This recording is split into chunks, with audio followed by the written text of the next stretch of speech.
There's a lot more to designing a final boss than making them tough as nails. Because there's so much emphasis on story and character development in modern titles, gamers expect the developers to put just as much effort into crafting a truly great antagonist. This becomes frustrating then when the player encounters evildoers throughout the main campaign who are far more interesting than the hero's nemesis. If an underling is 10 times more memorable than the big bad, it's hard to understand why the showdown wasn't against them. I'm Jess from WhatCulture, and here are 10 video game enemies that should have been the final boss. Number 10. Kuja, Final Fantasy IX. Within the first few hours of Final Fantasy IX, it's clear that Kuja poses a major threat to the world. Being a genetically engineered entity hell-bent on Gaia's destruction, the featherhead foe has main villain written all over him. Since our hero Zidane is Kuja's brother, their personal relationship makes their rivalry more engaging. Now, because this is Final Fantasy, fans were expecting a bait and switch. Since Kuja's existence was orchestrated by the ancient mage Garland, it looked like he would replace him as the final boss in the 11th hour. However, Kuja kills Garland during the climax. With Garland out of the way, it looks like Kuja really is the true antagonist. But after he's defeated, a mysterious being called Necron appears, revealing he was behind everything. Because Necron has never been mentioned until now, his appearance is totally out of left field. Since nothing is revealed about Necron's motivations or origins, his appearance is completely pointless. If Necron was left on the cutting room floor, it wouldn't have any effect on the story, which makes players wonder why he was in Final Fantasy IX in the first place. Number 9. Astor,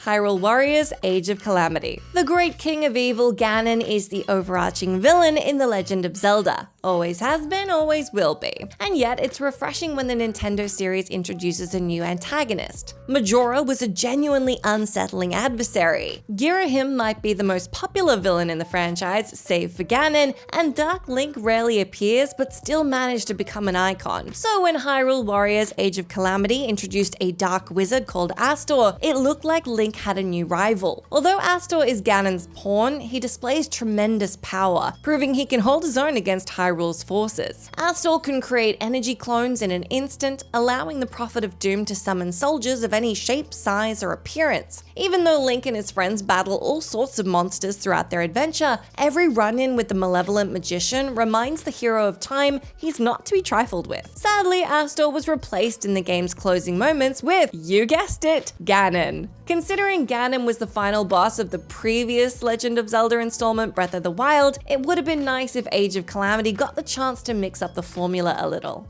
Number 8. Ra's al Ghul, Batman Arkham City. In Batman Arkham City, Gotham's greatest detective finds himself caught in a maniacal scheme orchestrated by Hugo Strange. Since the devious Doctor isn't much of a fighter, players were half expecting another supervillain from Batman's Rogues Gallery to serve as the final boss. So when Ra's al Ghul murders Hugo Strange during the climax, it looked like the immortal alchemist would be Batman's final challenger. Ra's seemed like the perfect adversary, since he's a prized fighter, a skilled swordsman, a genius tactician, and a master terrorist. Because his plans threaten the lives of billions, Arkham City couldn't have pitted Batman against a better opponent. But for some reason, the developers pulled another switcheroo, having the cowled crime fighter squaring off against Clayface. Because this malicious mud monster is a B-list villain at best, some gamers assumed this boss encounter was the preamble before the showdown. In a manner of speaking, it is. When Bats defeats the shape-shifting monster, he fights the real final boss, which is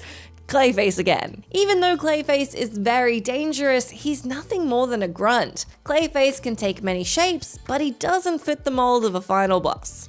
Number 7. Commandant Steel, Borderlands. Throughout Borderlands, the Vault Hunters learn Commandant Steel is preparing to open the fabled vault and use its power for her own nefarious schemes. But when Steel activates the vault, she releases a monster called the Destroyer, which abruptly kills her. Recognizing the Destroyer will unleash untold destruction upon Pandora, the Vault Hunters band together to kill it. Even though Borderlands is crammed with innovation, that's nowhere to be seen during this boss battle. Not only is the battle way too easy, it's boring as hell since the Destroyer is a mega damage sponge. To make the final fight have a bit more of a personal angle, it would have been better if the Vault's energy infused Commandant Steel with godlike power, allowing her to hold her own against our heroes. Steel is nowhere near as entertaining as Borderlands 2's Handsome Jack, but she's still a solid villain. She may be a little generic, but there's no question Steel would have been a better final boss than what we got. Number 6. Anyone. South Park: The Fractured But Whole. South Park: The Fractured But Whole has some of the funniest bosses, not just in South Park games, but in gaming history. Foes like Spontaneous Butte, Morgan Freeman, and the Crab People are so hilarious it's difficult to concentrate while fighting them. South Park may not take itself too seriously, or seriously at all, but it gives 110% when it comes to making the boss battles imaginative, tough, and epic. Sadly, the same can't be said about the final boss, Mitch Connor, aka Eric Cartman's hand. Considering all the zany characters South Park has introduced over the years, the developers could have picked a more epic antagonist, like Satan, Saddam Hussein, David Blaine, or Mecha Streisand. Even though the concept of Mitch Connor is funny and could work as a random boss, he doesn't have the grandiosity that gamers expect from a final fight. The previous installment, Stick of Truth, had our heroes have a showdown with a zombified chef and the death-defying Princess Kenny. It was dumb but suitably histrionic. Mitch Connor, on the other hand, literally, is so underwhelming many players had no idea they were fighting the final boss until the credits rolled afterward.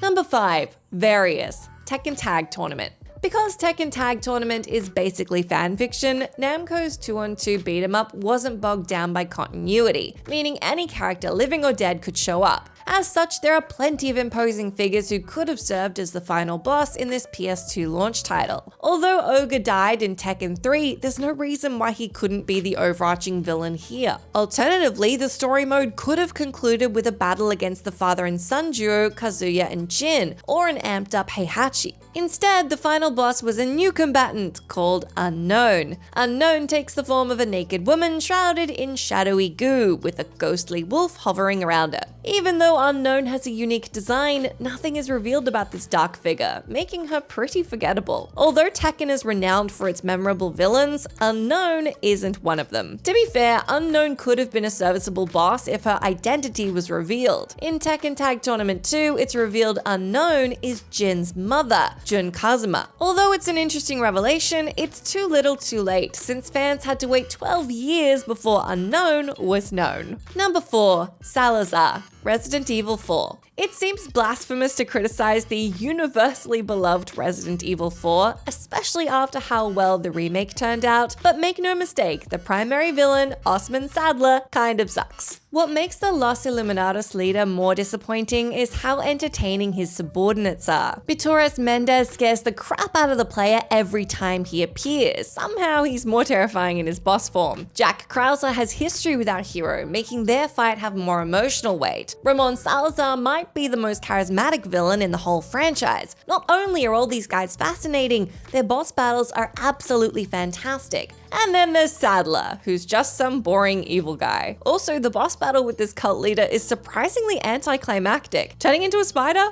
That's the best she could do. Sadler is so uninteresting, it would have been better if one of his henchmen gave him the boot before taking over his entire operation. And if anybody deserved to replace the demented demagogue, it's gotta be Salazar. Never get tired of the way he says Mr. Kennedy. Since this dastardly dwarf's over-the-top nature perfectly coincides with Resi 4's campy charm, it's odd that he serves as a mere lackey. Number 3. Big Daddy. BioShock. BioShock's Frank Fontaine is a master con man, capable of swapping personalities and accents at the drop of a hat, allowing him to exploit his victims with ease. Due to Frank's natural swagger and ingenuity, he seized control of Rapture, allowing him to manipulate our hero Jack for his own gain. Even though Frank Fontaine has all the workings of a perfect nemesis, he makes a crap final boss. Not only is his design bafflingly uncreative, the fight itself is brief, generic, and insultingly easy. In hindsight, it would have been better if BioShock culminated with Frank unleashing a beefed up version of a Big Daddy on Jack. Considering the lumbering brute is the game's mascot and was plastered on all the promos, having him serve as, well, the Big Daddy was logical. Although Jack has no personal connection with the drill-handed creature, Big Daddy works perfectly as an adversary, since he symbolizes everything Rapture stands for,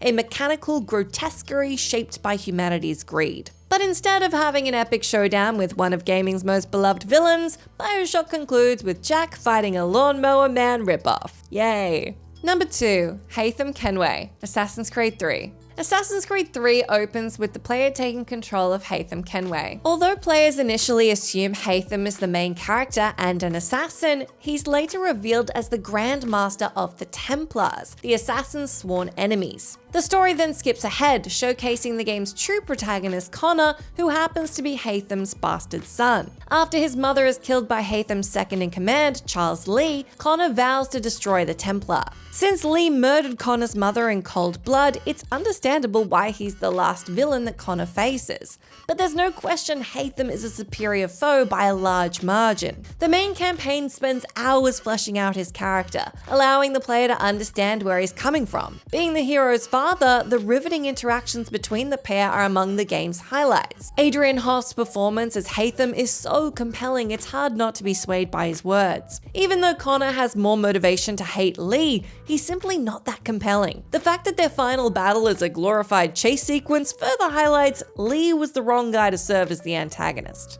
Number 1. Raiden, Mortal Kombat 11. In Mortal Kombat lore, Raiden was perceived as a benevolent hero for many years, but in Mortal Kombat Deception, the Thunder God started going down a dark path. After the noble warrior Shujinko accidentally awakened the demonic Onaga, the realms were brought to the brink of collapse. Even though Shujinko defeated Onaga, Raiden believed he was beyond forgiveness and had him executed. Sadly, the deity's sinister streak continued in Mortal Kombat 9. In this remake, Raiden shatters the rules of the Mortal Kombat tournament, tries to sell the souls of fallen heroes to Quan Chi, and murders Earthrealm's champion Liu Kang. Because of his deplorable actions, Raiden had become the very evil he swore to destroy. And when he was corrupted by the Jinsei in Mortal Kombat 10, all signs pointed to our once adorned hero becoming the primary villain of the next installment. But in Mortal Kombat 11, it's revealed that Kronika was behind Raiden's fall from grace, exonerating him from all his misdeeds. Although fans were happy to see Raiden was a good guy again, it was annoying to see his entire story arc discarded, especially after his descent into madness was built up for 15 years. That's the end of our list, but do let me know down in that comment section if you can think of any other video game enemies that should have been the final boss. As always, I've been Jess from WhatCulture. Thank you so much for hanging out with me. If you like, you can come say hi to me on my Twitter account where I'm at Jess McDonald,